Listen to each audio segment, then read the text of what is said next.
Hoćete li da se izgubite u legendama zamkova ili uživate u šarmu živahnog grada? Rumunija ima sve. Krajova ima bogatu istoriju i ima važno mesto u Rumuniji. Činjenica da je jedan od najstarijih i najvećih gradova u zemlji govori o tome koliko je grad značajan. On je 6. po veličini u zemlji.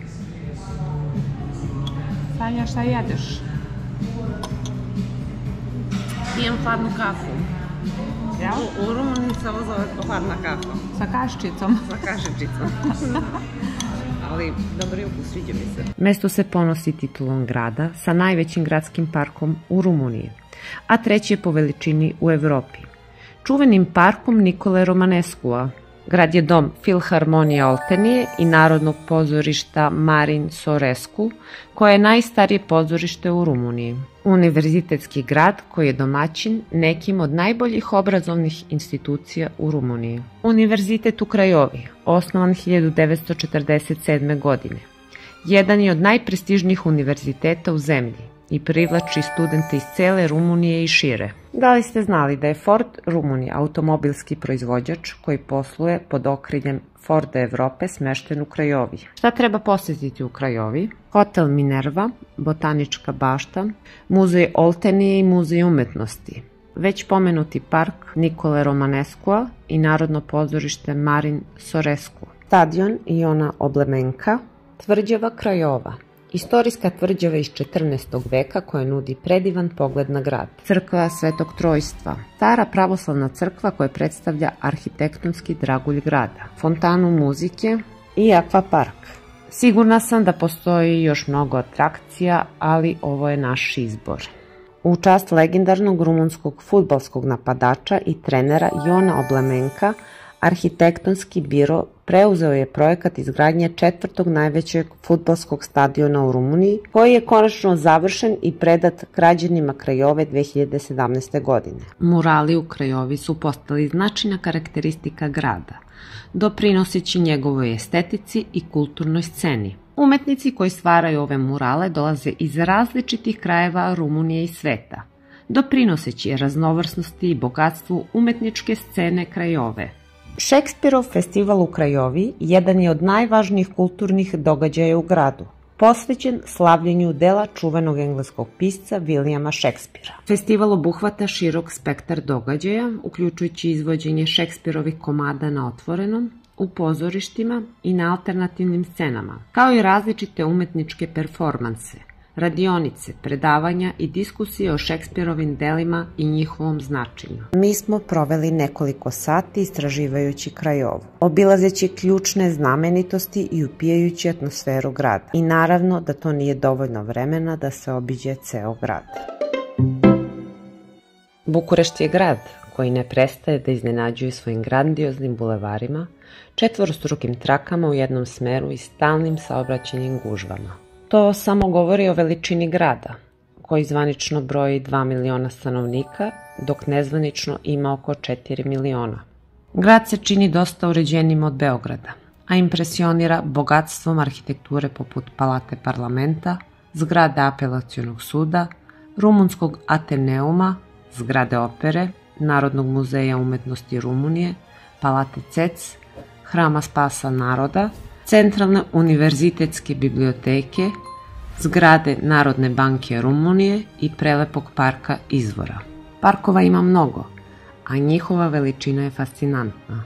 Bukurešt je grad koji kulturi pridaje veliki značaj, što vidimo po broju muzeja. Moje putovanje ovde bilo je iznenađujuće prijatno. Grad je jeftiniji od Beograda, nudi bogat noćni život, a hrana je slična našoj.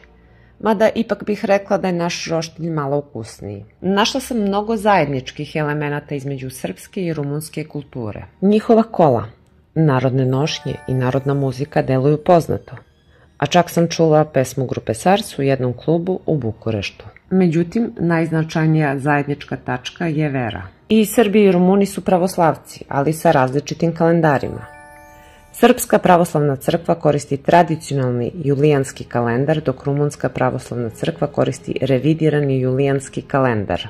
Rumunija ima 12 internacionalnih aerodroma, dok Srbija ima 3. Što se tiče saobraćaja, po podacima iz 2023. godine, Rumunija ima oko 1071 km autoputeva, dok Srbija ima oko 961 km. Rumunija je skoro 3 put veća od Srbije, a to znači da Srbija ima veću gustinu autoputeva po kvadratnom kilometru nego Rumunija. Iznenađenje je bila činjenica da vozači u Rumuniji ne koriste pojas, a svest o važnosti upotrebe pojasa je vrlo niska. Primetila sam da u gradu se vozi dosta brže, a i ograničenje brzine u samom gradu je 60 km na čas. Ne znam da li to objašnjava činjenicu zašto je Rumunija zemlja sa najvećim brojem saobraćajnih nesreća u Evropi. Takođe, postoji rizik od prevare u taksiju. To je isto kao u Beogradu. Iako se koriste Uber i Bolt kao jeftinije alternative, treba biti oprezan, jer vozači mogu završiti vožnju posle određenog vremena nakon što izađete iz vozila i naplatiti više nego što je dogovoreno, ako plaćate karticu. Tako da koristite keš kao metodu plaćanja. Najimpresivnija zgrada u Bukureštu je parlament. Druga po veličini poslovna zgrada na svetu. Sagrađena je krajem 80. godina i odražava megalomanske težnje tadašnjeg predsjednika Rumunije, Čauševskua, sa 12 spratova i 1100 soba. Dodajmo na to da se ispod zemlje protežu još 8 spratova. Visoka je oko 86 metara, dok je 92 metara zgrade skriveno u zemlji. Široka je 240 metara, a dužina joj je 270 metara. Enterijer je prepun luksuza, uključujući kristalne lustere, mozaike, pozlate i mermerne podove. Međutim, iako je impresivna, zgrada je kontraverzna među građanima, jer za njenu izgradnju srušeno je mnogo crkvi i kuća, a troši enormne količine električne energije. Dok se neki dive njenom sjaju, drugi se pitaju da li je vredna cene koju je grad platio za nju. Za obilazak parlamenta potrebno je unapred se prijaviti online, a pasoš je neophodan za ulazak. Iako neki delovi zgrade ne služe nikakvoj svrsi, posetioci mogu da vide luksus i grandioznost parlamenta kroz organizovane ture. Zgrade u istorijskom centru grada, poznatom kao Stari grad, datiraju vekovima unazad. Nakon izlaska iz komunističke ere 1989. godine, koja je videla rušenje preko 10.000 kuća kako bi se izgradila palata parlamenta, Bukurešt je započeo kampanju da se jasno pozicionira kao sledeća velika turistička destinacija. Jedan od prvih koraka te kampanje bilo je označavanje Starog grada u srcu Bukurešta, suštinski komercijalizujući Stari grad. Oko Lipskani ulice, desetine pubova, klubova, kafića i smeštenih objekata otvoreno je samo u posljednjih nekoliko godina. Da bi se stvorila pešačka zona, uklonjeni su automobili sa ulica, a mnogi od njih su renovirane i pretvorene u šetališta. Ovaj proces nije zahtevao veliko rušenje, već je više bio fokusiran na obnovu postojećih struktura i prilagođavanje urbanog prostora za pešake. U Starom gradu u Bukureštu nema ničega što bi zaslužilo UNESCO-vu oznaku, poput Starog grada u Sigišoari. Ipak, kaldrma je samo početak. Ulice su obložene gvozdenim lampionima, a terase kafića koje bi se savršeno uklopile u Pariz služe ukusne espresso kafe. Dok se barokni, art deco i drugi arhitektonski stilovi mogu videti svuda. Ovaj deo grada treba posetiti i noću i danju.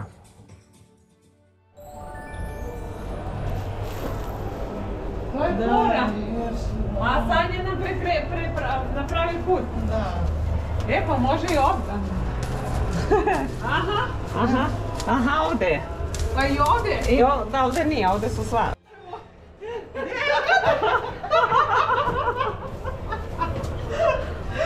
Rumunski Ateneum izgrađen je 1888. godine, financiran je prilozima građana. Dizajniran je od strane francuskog arhitekte Alberta Gajerona, podsjećajući na antičke hramove. Unutar njega se nalazi prelepa dvorana u kojoj Rumunska filharmonija održava koncerte. Evo i još jedne zanimljive građevine.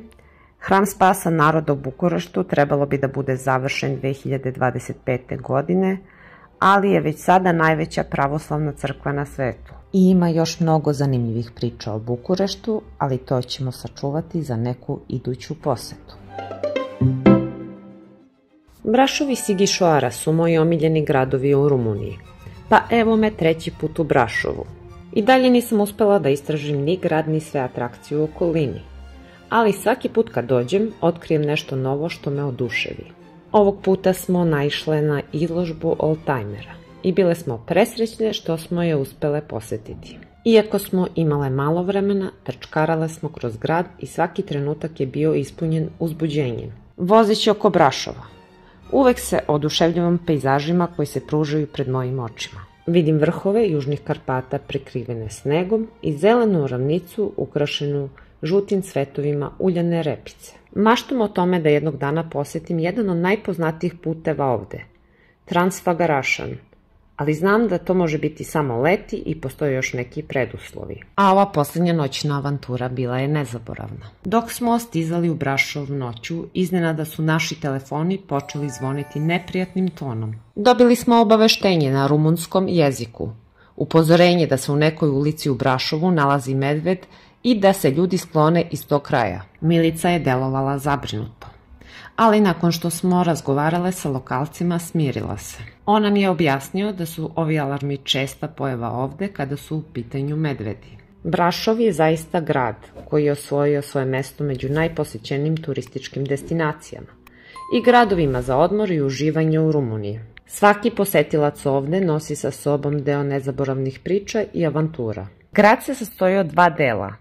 Lepog starog istorijskog dela koji su izgradili Saksonci, sa trgom smeštenim ispod planine Tampe i industrijskog dela koje čine betonske džungle, dimnjaka i fabrika.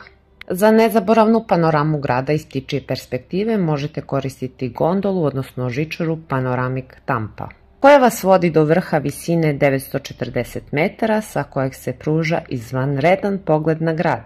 U Brašovu možete posetiti Crnu crkvu, glavnu ulicu u Starom gradu i Stari grad, Gradski trg, prvu rumunsku školu, Piatra Mare planinu, Tampa planinu, muzej prvog rumunskog filharmonijskog orkestra, crkvu Svetog Nikolaja, Gradski muzej Brašova, Feldiora tvrđavu i muzej pravoslavne crkve. U okolini možete posetiti Rašnu tvrđavu, Dino park, dolinu sa pričama, selo Vila, ovo obavezno morate videti, Bran zamak, Peleš dvorac, moj favorit, Pelišor dvorac, Sigišoara, Sibiju i Sinaja.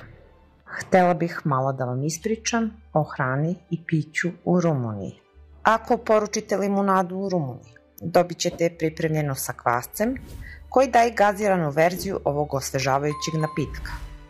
Buls se tradicionalno pravi od kukuruznog brašna i kravljeg ovčjeg ili kozijeg sira. Potrebno je pripremiti kukuruzno brašno i sir, uvati brašno u vodi, oblikovati smesu u kugle, dodati sir u sredinu, peći smesu u rerni ili na roštilju, te ga poslužiti kao toplo jelo uz različite umake ili kao prilog uz mesne specijalitete. Ja sam jela najbolji puls u Sigišoari i ne možete ga naći svuda u Rumuniji. Kačamak ili mamaljiga tradicionalno se služi kao prilog uz neko glavno jelo. Iako je nekad bila smatrana sirotinskom hranom, danas postaje rumunski brend. U Rumuniji je izuzetno teško biti vegan, jer je meso na prvom mestu u ishrani. Druga namirnica koja se široko koristi je sir, a poznate su razne vrste, kao što je sir branca, pakovan u kori drveta, koji je čest suvenir koji posetioci Rumunije rado nose sa sobom. Još jedan specijalitet koji moram da istaknem je čorba de fazole ili supa od pasulja.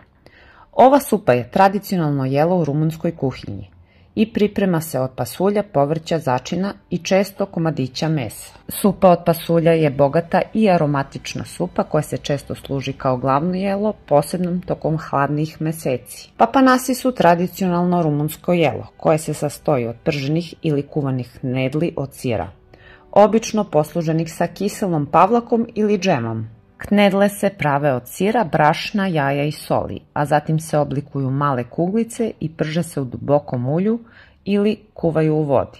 Mogla bih vam još pričati o rumunskoj hrani, ali to čuvam za neki drugi put. Zamak Hunjadi ili zamak Korvin nalazi se na zapadu Rumunije, u opštini Hunedoara, Ovaj zamak je impresivna tvrđava, koja se sastoji od niza pravougodnih dvorana povezanih kružnim i pravougodnim kulama. Njegovi koreni sežu u vreme mađarskog kralja Žigmunda, koji je u 15. veku dodelio posed Vojku Hunjadiju, kao priznanje za lojalnost ili izuzetne usluge. Najvažnija i najmoćnija kula unutar kompleksa poznata je kao Nebojša. Nosi to ime iz srpske tradicije. Naime, ime potiče od činjenice da su prvobitnu posadu kule činili srpski vojnici. U dvorištu zamka nalazi se bunar dubok 26 metara koji je iskopan u steni. Legenda kaže da su bunar iskopala 3 turska zarobljenika kojima je obećana sloboda kada završe posao. Trebalo im je 15 godina i 28 dana da dođu do vode. I kada su došli do vode, obećanje nije bilo ispunjeno. Ovde diplomirani avanturisti završavaju priču, ostanite sa nama do sledeće.